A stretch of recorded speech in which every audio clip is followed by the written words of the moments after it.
तो last class हमने electromagnetic wave में क्या बातें की थी? लास्ट क्लास हमने बातें किया था कि इलेक्ट्रोमैग्नेटिक वेव्स होता क्या है, अब वो बनता कैसे है, उसका थोड़ा हिस्टोरिकल बैकग्राउंड देखा था, उसमें एनर्जी डेंसिटी वगैरह वो उस सब के बारे में, इंटेंसिटी क्या होता है उसके बारे में पढ़ा था और उनके प्रॉपर्टीज के बारे में बात किया था। आज की क्लास में हम जो पढ़ने वाले हैं वो है इलेक्ट्रोमैग्नेटिक स्पेक्ट्रम। अब ये जो टॉपिक है एमसीक्यू पॉइंट ऑफ व्यू से, आपके एमसीक्यू एज बिकॉज आने वाले हैं, बोल सकते हो मल्टीपल चॉइस क्वेश्चन के पॉइंट ऑफ व्यू से ये आज का क्लास बहुत इंपॉर्टेंट है, क्योंकि इस चैप्टर में से अगर क्वेश्चन बनाया जाता है एमसीक्यू में तो इसी टॉपिक से, स्पेक्ट्रम से ही बनाया जाता है।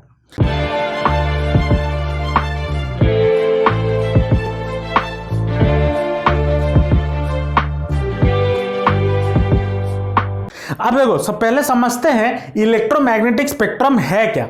अब इलेक्ट्रोमैग्नेटिक स्पेक्ट्रम जो होता है वो एक बहुत बड़ा फैमिली है, ठीक है। हम जो बोल रहे हैं लाइट, विजिबल लाइट जो हम देख पाते हैं वो इस फैमिली का एक छोटा सा हिस्सा है, ठीक है। लेकिन इलेक्ट्रोमैग्नेटिक वेव्स ये एक पूरा का पूरा बड़ा फैमिली है जिसको हमने कई सारे पार्ट्स में डिवाइड किए, या कई सारे बोल सकते हो टाइप्स ऑफ ईएम वेव्स है। तो यहां पे मैंने एक छोटा सा डायग्राम बनाया है आपको समझाने के लिए कि किसके, अब देखो ये डायग्राम अगर याद रख लिए ना तो मोस्टली आपका 70% एमसीक्यू या 50% एमसीक्यू तो इसी से बन जाएगा। मेनली क्या बनता है एमसीक्यू इसमें से कि पूछता है कि रेडियो वेव्स कौन से फ्रीक्वेंसी में, उसका रेंज किस में है, या माइक्रोवेव किस फ्रीक्वेंसी रेंज में है, या पूछता है कभी कभी किस वेवलेंथ रेंज में एक्सरे आता है या यूवी रे आता है। तो मोस्टली ये डायग्राम अगर याद कर लिए तो मोस्टली तुम्हारा 50% एमसीक्यू सॉल्व हो गया। अब कैसे याद करें? देखो, जब आप लेफ्ट टू राइट जाते हो, लेफ्ट टू राइट हमारा क्या होता है, जो वेवलेंथ है वो बढ़ता जाता है, ठीक है। अगर आप लेफ्ट टू राइट जाओ वेवलेंथ आपका बढ़ेगा, और अगर आप लेफ्ट टू राइट फ्रीक्वेंसी में जा रहे हो तो फ्रीक्वेंसी आपका घटेगा। इसको याद रख लेना। आप कैसे कंफर्टेबल हो वो आप डिसाइड करो, और कैसे याद रख सकते हो वो आप डिसाइड करो। मैं दो तरीका बता देता हूं। एक तरीका यह है वेवलेंथ के हिसाब से याद रखो। अगर लेफ्ट टू राइट जा रहे हो तो वेवलेंथ क्या हो रहा है, बढ़ रहा है, और फ्रीक्वेंसी क्या हो रहा है, घट रहा है, ठीक है। और अगर राइट टू लेफ्ट आना चाहते हो तो फ्रीक्वेंसी यहां पे बढ़ रहा है, राइट टू लेफ्ट अगर आओगे तो फ्रीक्वेंसी बढ़ेगा और वेवलेंथ आपका डिक्रीज होना शुरू हो जाएगा, ठीक है। अगर मैं वेवलेंथ के हिसाब से बात करूं तो सबसे कम वेवलेंथ का जो ईएम वेव होता है वो होता है गामा रेज, और उसका फ्रीक्वेंसी सबसे ज्यादा होता है। जिसका सबसे कम फ्रीक्वेंसी उसका सबसे ज्यादा, जिसका सबसे कम वेवलेंथ उसका सबसे ज्यादा फ्रीक्वेंसी, और जिसका सबसे कम फ्रीक्वेंसी उसका सबसे ज्यादा वेवलेंथ। तो ये वाला रेंज का डायग्राम मैंने यहां पे बनाया हुआ है, इसको कॉपी में बना लेना और इसको याद रख लेना। मोस्टली 50% फ्रीक्वेंसी और रेंज वाले क्वेश्चन इसमें से हो जाएंगे, ठीक है। तो हमारे जो स्पेक्ट्रम में क्या क्या इलेक्ट्रोमैग्नेटिक वेव्स हैं, gamma rays, x rays, UV rays, visible light, जो कि बहुत छोटा पार्ट है, जो पार्ट हम देख पाते हैं, जो लाइट, ये सारे लाइट हम देख नहीं पाएंगे विथ आवर नेकेड आइज, ठीक है। विजिबल लाइट सिर्फ एक ऐसा इलेक्ट्रोमैग्नेटिक वेव है जिसको हम अपने नेकेड आई से देख सकते हैं, खाली आंखों से देखा जा सकता है। बाकी कोई भी इलेक्ट्रोमैग्नेटिक वेव आप खाली आंख से नहीं देख सकते, उसके लिए स्पेशल ग्लासेस होते हैं या स्पेशल मीडियम होते हैं जिसको इस्तेमाल करके हम ये सारे ईएमएफ देख सकते हैं, ठीक है। अगर आप इलेक्ट्रोमैग्नेटिक स्पेक्ट्रम की बात करो तो यहां पे सबसे ज्यादा फ्रीक्वेंसी किसका होता है? फ्रीक्वेंसी सबसे ज्यादा होता है रेडियो वेव्स का, और सबसे कम फ्रीक्वेंसी किसका होता है? गामा रेज का, उल्टा बोला, सबसे कम फ्रीक्वेंसी होता है रेडियो वेव्स का और सबसे ज्यादा फ्रीक्वेंसी होता है गामा रेज का, और सबसे कम हमारा वेवलेंथ किसका होता है? गामा रेज का, जो कि है रेंज करता है 10⁻14 से लेके 10⁻12, और सबसे ज्यादा वेवलेंथ किसका होता है? रेडियो वेव्स का। तो अब बात करते हैं हर एक EM वेव्स के बारे में, ये कैसे बनता है, कि हम इसका इस्तेमाल कहां पे किए हुए या करेंगे और कहां कहां ये इस्तेमाल होता है, उसको मैंने एक छोटे छोटे टेबल के फॉर्म में मैंने लिख दिया है। जैसे कि पहले आता है रेडियो वेव, मैं इस तरफ से चालू कर रहा हूं, कम फ्रीक्वेंसी से ज्यादा फ्रीक्वेंसी जा रहा हूं, ठीक है। तो रेडियो वेव्स का फ्रीक्वेंसी लाई करता है 10 to 10⁹ हर्ट्ज तक, और इसका वेवलेंथ सबसे कम होता है जो कि होता है 10⁻⁻1 से लेकर 10 वेवलेंथ इसका सबसे ज्यादा होता है जो कि है 10⁻⁻1 से लेकर 10⁻8 तक। और ये कैसे बनता है, मेनली ये वाला पॉइंट याद रखना कि कौन सा वेव्स कैसे बनता है। जो रेडियो वेव्स है ये तभी बनता है जब आप बहुत ज्यादा करंट में चेंज करोगे इन एन LC सर्किट। तो जो रेडियो होता है या फिर टेलीविजन होता है, जहां पे LC सर्किट का हम इस्तेमाल करते हैं, वहां पे रेडियो वेव्स का ज्यादा इस्तेमाल होता है। जैसे कि आपका रेडियो हो गया या फिर बोल सकते हो वायरलेस कम्युनिकेशन जो हो गया, वो सारे जो भी वेव्स होते हैं वो सारे रेडियो वेव्स ही होते हैं। तो ये कैसे प्रोड्यूस होता है, produce by rapid change in electric current in an LC circuit. और कहां पे इस्तेमाल होता है, mainly used for communication purpose, communication के लिए इस्तेमाल किया जाता है। और कहां कहां पे कौन से जगहों पे क्या क्या फ्रीक्वेंसी का रेडियो वेव इस्तेमाल होता है, ये भी याद रख लेना, ये भी कभी कभी एग्जाम में पूछ लेता है। जैसे मीडियम वेव AM बैंड, अब पहले के जमाने में, अभी भी AM आता है अभी आजकल, लेकिन बहुत प्रचलित है आपका फ्रीक्वेंसी FM। लेकिन पहले के जमाने में AM आया करता था, जो छोटा सा ट्रांजिस्टर जिसमें बोलते थे, उसमें जो रेडियो आता था, तो वो AM बैंड पे चलता था। लेकिन AM बैंड उतना क्रिस्प नहीं होता, इसलिए फिर हम FM में स्विच की। हालांकि ये टॉपिक हम कम्युनिकेशन सिस्टम पढ़ेंगे, शायद कम्युनिकेशन सिस्टम आपके सिलेबस से हटा ही दिया है NCERT का, लेकिन एक चैप्टर है कम्युनिकेशन सिस्टम, वहां पे हम पढ़ेंगे, अगर टाइम हुआ तो पढ़ा दूंगा, ठीक है। तो मीडियम वेव AM बैंड, इसका जो फ्रीक्वेंसी रेडियो वेव का फ्रीक्वेंसी ये कौन सा इस्तेमाल करता है, 540 से लेके 1600 किलोहर्ट्ज तक। वैसे शॉर्ट वेव इस्तेमाल करता है 3 से लेके 30 मेगाहर्ट्ज तक। FM ब्रॉडकास्ट, जो आप FM सुनते हो, FM रेडियो, ये कहां से कहां चलता है, ये 88 से 108 मेगाहर्ट्ज तक चलता है। और टीवी वेव्स, जो आप पहले के जमाने में एंटीना वाला टीवी होता था, आजकल डिस्क टीवी लगता है जो सैटेलाइट से आता है, वो नहीं, पहले के जमाने में एक छोटा सा टीवी आया करता था जिसमें एंटीना होता था, जो कि टीवी सिग्नल को रिसीव करता था, ठीक है। या फिर देखोगे छत के ऊपर एक एंटीना पहले के जमाने में लगाते थे ऐसे एल्यूमिनियम का, तो वो कौन से वेव्स को पकड़ता था, वो जनरली 54 to 890 मेगाहर्ट्ज की फ्रीक्वेंसी को पकड़ता था। और अगर आप चाहो तो ये भी कर सकते हो, टीवी में एक सर्च ऑप्शन होता है, चैनल सर्च ऑप्शन। हालांकि आजकल के टीवी में होता है या नहीं मुझे पता नहीं, लेकिन LED वगैरह में जब आता, LCD वगैरह जब आता था उसमें होता था। तो वहां पे अगर है किसी के घर में तो चेक कर सकते हो। तो सेलुलर मोबाइल रेडियो, जो आप मोबाइल फोन में जो रेडियो वेव्स पकड़ते हैं, वो 840 to 935 मेगाहर्ट्ज का इस्तेमाल होता है। उसके बाद नेक्स्ट आते हैं हम माइक्रोवेव्स पे। माइक्रोवेव्स क्या है, उसका फ्रीक्वेंसी कहां से कहां लाई करता है, उसका फ्रीक्वेंसी 10⁻9 से लेकर 10⁻12 के रेंज में लाई करता है। इसका वेवलेंथ कहां से कहां होता है, इसका वेवलेंथ 10⁻⁻1 से लेकर 10⁻3 मीटर तक इसके रेंज होता है। और ये कैसे बनाया जाता है, ये बेसिकली वैक्यूम ट्यूब्स और स्पेशल वैक्यूम ट्यूब्स होते हैं, जो कि क्लिस्ट्रॉन्स और मैग्नेट्रॉन से बने होता है। और इसी में जब करंट को सप्लाई किया जाता है, तो करंट जब ऑसिलेट होता है तब ये माइक्रोवेव्स बनते हैं, ठीक है। अगर आप देखोगे, अगर घर में किसी का माइक्रोवेव हो, ऊपर एक छोटा सा ट्यूब लगा रहता है जिसको हम वैक्यूम ट्यूब भी बोलते हैं। उसी में से ही जब करंट पास होता है ना, जब आप करंट सप्लाई करते हो, तो उसी में जो लाइट जब बनता है, उसी में से माइक्रोवेव्स बनते हैं, जो आपके खाने को गर्म कर देता है। और ये इस्तेमाल कहां पे होता है, ये बेसिकली रैडर सिस्टम में इस्तेमाल होता है, एयरक्राफ्ट नेविगेशन में, माइक्रोवेव ओवेंस में इस्तेमाल होता है, और लॉन्ग डिस्टेंस कम्युनिकेशन सिस्टम में इस्तेमाल किए जाते हैं। उसके बाद आता है इंफ्रारेड वेव्स। इंफ्रारेड वेव्स का जो फ्रीक्वेंसी होता है वो लगभग 10⁻11 से लेके 10⁻14 हर्ट्ज तक होता है। इसका वेवलेंथ 10⁻³ से 10⁻6 के रेंज में लाई करता है। और ये कैसे बनता है, कोई गर्म बॉडी से ये बनता है। इसीलिए बोलते हैं सूरज से इंफ्रारेड बहुत ज्यादा आता है। कोई भी हॉट मॉलिक्यूल्स, आप अगर लोहा भी गर्म कर दो, लोहा को गर्म कर दो, उसमें से भी आपको इंफ्रारेड वेव्स मिलेंगे। कोई भी मॉलिक्यूल जो गर्म होता है उसमें से इंफ्रारेड रेडिएशंस या वेव्स निकलते हैं। ठीक है, कहां पे यूज होता है? टीवी, एसी वगैरह का जो रिमोट होता है वहां पे यूज होता है। अब अगर आप देखना चाहो आप देख भी सकते हो। ये मान लो मैंने एक रिमोट, ये रिमोट है, एक सेकेंड, ये रिमोट है। अगर आपको देखना चाहो कैमरे में देखो, अगर देखोगे तो यहां पे आपको लाइट दिख रहा होगा, जल रहा है, जल रहा है ना इस बल्ब के अंदर, देखो, हाँ या ना? लेकिन अगर नॉर्मल खाली आंखों से देखोगे ना, कुछ भी पता नहीं चलेगा। घर में ट्राई करना टीवी के रिमोट से, कुछ पता नहीं चलेगा। लेकिन अगर आप वैसे ही कैमरे में करके देखोगे तो आपको दिखेगा कि एक वायलेट कलर का लाइट जल रहा है, उसमें से क्या इंफ्रारेड वेव्स ही निकलते हैं।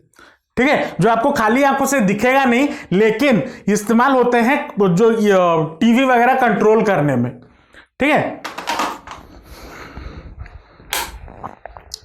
और कहां पे इस्तेमाल होता है? अब ये देखो, इंफ्रारेड वेव्स हॉट वेव्स भी होते हैं क्योंकि इसमें बहुत ज्यादा एनर्जी होता है। तो इसीलिए जो green house gas, green house होता है ना, जहां पे ठंडे एरिया में जहां पे प्लांट वगैरह लगाए जाते हैं, तो उधर ग्रीन हाउस इफेक्ट बनाया जाता है और उसी में इंफ्रारेड लाइट ट्रैप हो जाते हैं और इसीलिए टेम्परेचर उस रूम का ज्यादा होता है as compared to outside temperature. तो ग्रीन हाउस में भी इस्तेमाल होते हैं।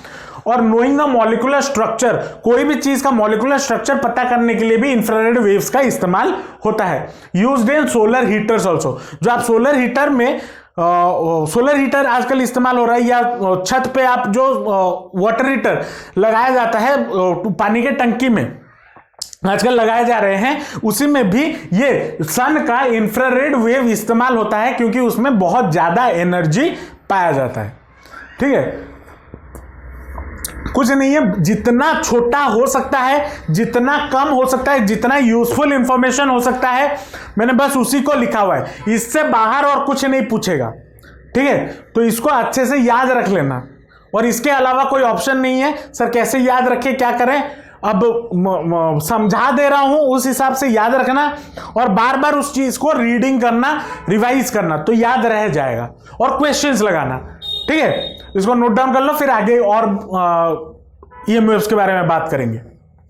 तो नेक्स्ट जो ईएमएफ के रेंज में आता है या ईएमएफ के फैमिली में आता है वो है विजिबल रे। अब विजिबल रे बहुत ही छोटा पार्ट है हमारे इलेक्ट्रोमैग्नेटिक स्पेक्ट्रम का। इसका जो फ्रीक्वेंसी होता है ये अराउंड 4 × 10⁻14 हर्ट्ज से लेके 8 × 10⁻14 हर्ट्ज के रेंज में रहता है। और इसमें भी अलग अलग प्रकार के लाइट्स होते हैं जिसके बारे में हम रे ऑप्टिक्स चैप्टर में डिटेल में पढ़ेंगे। ठीक है, यहां पे मैं बस रेंज, वेवलेंथ, उसका काम क्या है वो बता देता हूं। वेवलेंथ इसका क्या होता है? अराउंड 4200 एंगस्ट्रॉम से लेके 7800 एंगस्ट्रॉम तक। ये बनता कैसे है? जब इलेक्ट्रॉन हायर ऑर्बिट से लोअर ऑर्बिट पे या हायर एनर्जी लेवल से लोअर एनर्जी लेवल पे जंप करता है तो वो एक लाइट एमिट करता है, और वो जो लाइट होता है वो आपका विजिबल लाइट होता है। तो ऐसे ही बनता है आपका विजिबल लाइट का रेंज। और ये कैसे हम इसको डिटेक्ट कर सकते हैं? हमारा आंख सबसे बड़ा डिटेक्टर है इसका, और जो फोटो सेल्स होते हैं ये भी डिटेक्ट करते हैं आपके विजिबल रेज को। और ये इस्तेमाल कहां पे होता है? जनरली आप तो अगर ये विजिबल लाइट नहीं होता आप कुछ देख भी नहीं पाते। आपके पास आंख भी हो क्यों ना, अगर विजिबल लाइट नहीं है तो आप देख नहीं पाओगे। आप रूम अंधेरा कर दो, एक भी लाइट की किरणें ना आए, आपका आंख सही सलामत भी हो, आप देख नहीं पाओगे। क्यों? आप देख क्यों पाते हो? इसी विजिबल लाइट की वजह से जो आपके आंखों पे जाता है और वहां पे एक सेंसेशन क्रिएट करता है, तभी आप कोई भी चीज को देख पाते हो। तो visible light plays a very important role आपको देखने में, जो मदद करता है। ठीक है, और मेनली केमिकल रिएक्शंस में इस्तेमाल होते हैं। जैसे कि बोल सकते हो आपको केल्विन साइकिल हो गया, या फिर बोल सकते हो आप फोटोसिंथेसिस हो गया, यहां पे भी विजिबल रेज बहुत काम आते हैं। उसके बाद नेक्स्ट जो ईएमएफ का फैमिली में आता है वो है अल्ट्रावायलेट रेज, यूवी रेज जिसे हम बोलते हैं। ये इसका जो फ्रीक्वेंसी है ये लाई करता है 10⁻15 से लेकर 10⁻17 हर्ट्ज तक। इसका वेवलेंथ 10⁻⁻9 से लेकर 10⁻⁻6 मीटर तक लाई करता है। इसका जो मेन सोर्स होता है वो सन होता है। और अगर आप कभी देखे होंगे जब वेल्डिंग करने जाते हो, मतलब अगर कोई भी शॉप में जाओ जहां पे वेल्डिंग हो रहा हो, वेल्डिंग जब होता है, वेल्डिंग में बेसिकली क्या होता है, आयरन तो आयरन टकराते हैं विद इलेक्ट्रिक स्पार्क। तो जब वहां से जो लाइट निकलता है वो बेसिकली यूवी रेज होते हैं। इसलिए अगर दुकान में जाओ, वेल्डिंग के दुकान पे बोलते हैं उसको डायरेक्ट आंखों से नहीं देखना चाहिए, क्योंकि वो बहुत इरिटेशन आपके आंखों को प्रोवाइड करता है या दे देता है। इसलिए बोला जाता है यूवी रेज हार्मफुल रेज में भी काउंट होता है, क्योंकि आपके आंखों को बहुत दिक्कत देता है ये।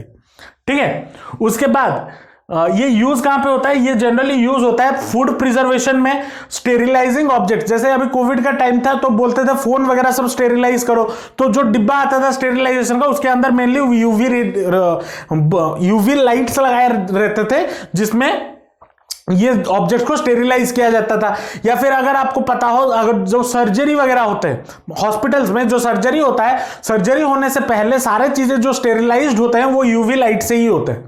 ठीक है, इसमें इतना एनर्जी होता है कि वो सारे माइक्रो ऑर्गेनिजम्स या फिर माइक्रोब्स को मार डालता है या खत्म कर देता है। ठीक है, और जो अगर आप सुने होंगे लैसिक सर्जरी, मतलब अगर किसी का आंख खराब है और उसको परमानेंटली उसको ठीक करना है तो बोलते हैं ना सर्जरी किया जाता है, वो सर्जरी का नाम होता है लेसिक सर्जरी। लेसिक सर्जरी में क्या होता है, आपके आंखों पे एक लेजर डाल के कुछ पोर्शन ऑफ योर लेंस आपके आंखों का हटा दिया जाता है। और कुछ पोर्शन कैसे हटाते हैं वो कैलकुलेट करके, आपका पावर स्टेबल है या नहीं उस हिसाब से आपका कुछ पार्ट हटा दिया जाता है। तो वहां पे जो लाइट का इस्तेमाल होता है वो, या लेजर का इस्तेमाल होता है, वो अल्ट्रावायलेट रेज ही होते हैं। ठीक है, उसके बाद आते हैं एक्सरे। एक्सरे के साथ तो आप बचपन से फैमिलियर हो गए। अगर आपका बचपन में हाथ पैर टूटा होगा तो एक्सरे किया जाता है, फोटो लिया जाता है ताकि आपको पता चले कि कहां पे क्या टूटा है, फ्रैक्चर हुआ है या क्रैक हुआ है या कुछ डिसलोकेट हुआ है। तो एक्सरे का बहुत इंपॉर्टेंट रोल है। इसका फ्रीक्वेंसी जनरली 10⁻17 से लेकर 10⁻28 हर्ट्ज तक होता है। इसका वेवलेंथ जो है वो 10⁻12 से लेकर 10⁻19 मीटर तक है। और ये कैसे प्रोड्यूस होता है, अगर एक हाई एटॉमिक नंबर वाले मेटल को या मेटल के ऊपर अगर एक हाई बीम ऑफ या thick beam of faster moving electrons का डाल दो तो आपको एक्सरे वहां से रेडिएट होता है। और जो कि डार्क रूम में वही किया जाता है जब आप कोई एक्सरे करवाने जाते हो, कोई फोटो लेते हो।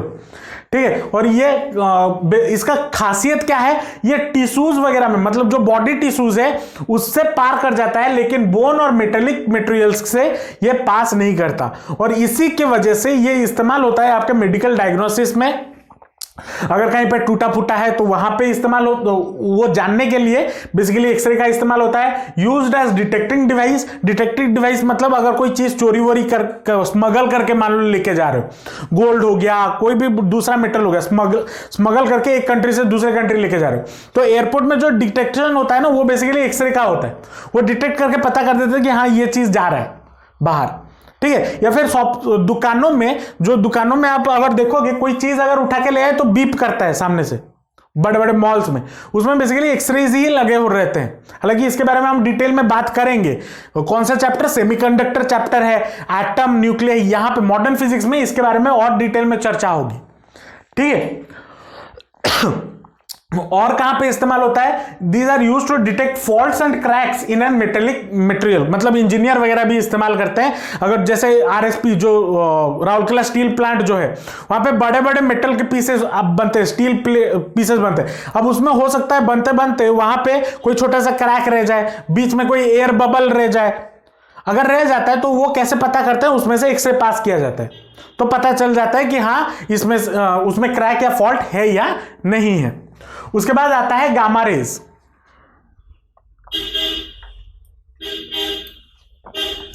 गामा रेज का फ्रीक्वेंसी, इसका फ्रीक्वेंसी सबसे ज्यादा होता है 10⁻20 से लेकर 10⁻23, और इसका वेवलेंथ सबसे कम होता है 10⁻14 से लेकर 10⁻12 मीटर के रेंज में। यह कैसे बनाया जाता है, जब या कैसे बनता है, अगर एक इलेक्ट्रॉन हायर ऑर्बिट से लोअर ऑर्बिट पे जंप करता है तो एक जो रेडिएशन बनता है वो होता है गामा रेज का रेडिएशन। और जनरली ये रेडियो एक्टिव डिके जब होता है, रेडियो एक्टिव मटेरियल्स का जब डिके होता है, या जर्मेनियम हो गया, सिलिकॉन हो गया, नहीं हाँ जर्मेनियम, आर्सेनिक, इन सब का जब डिके होता है उसके बारे में भी बात करेंगे। चैप्टर कौन सा है, न्यूक्लियर, रेडियो एक्टिव डिके क्या होता है, ये सब मॉडर्न फिजिक्स में बातें होगी। तो वहां पे गामा रेडिएशंस बनते हैं, ठीक है। और कहां पे इस्तेमाल होता है, मेनली इस्तेमाल किया जाता है कैंसर ट्रीटमेंट में, ठीक है। कैंसर ट्रीटमेंट में मतलब ट्यूमर वगैरह को हटाने के लिए, अगर एक जगह पे आपका ट्यूमर हो गया है और उसको हटाना है तो इस गामा रेज का इस्तेमाल किया जाता है ताकि उस एक्स्ट्रा सेल्स को मारा या किल किया जा सके या डिस्ट्रॉय किया जा सके।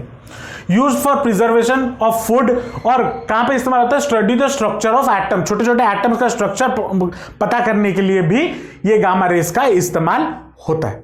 तो ये पूरा का पूरा एक छोटा सा ब्रीफ कहानी था आपका इलेक्ट्रोमैग्नेटिक स्पेक्ट्रम में।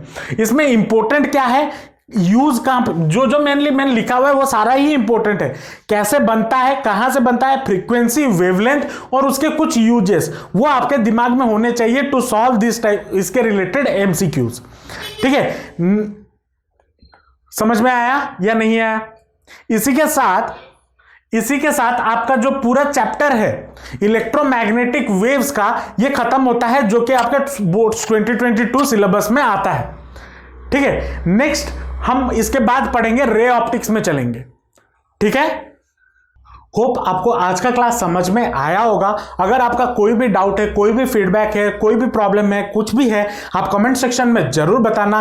अगर ये वीडियो आपको अच्छा लगा तो अपने दोस्तों के साथ शेयर जरूर करना और जाते जाते लाइक जरूर कर देना। और हाँ, चैनल को सब्सक्राइब कर देना, क्योंकि आपके पढ़ाई के रिलेटेड वीडियोज में अपने चैनल पर रेगुलरली अपलोड करता रहता हूं। तो मिलते हैं नेक्स्ट वीडियो में। Till then all the best, जमकर पढ़ाई करते रहिए and thanks for watching the video.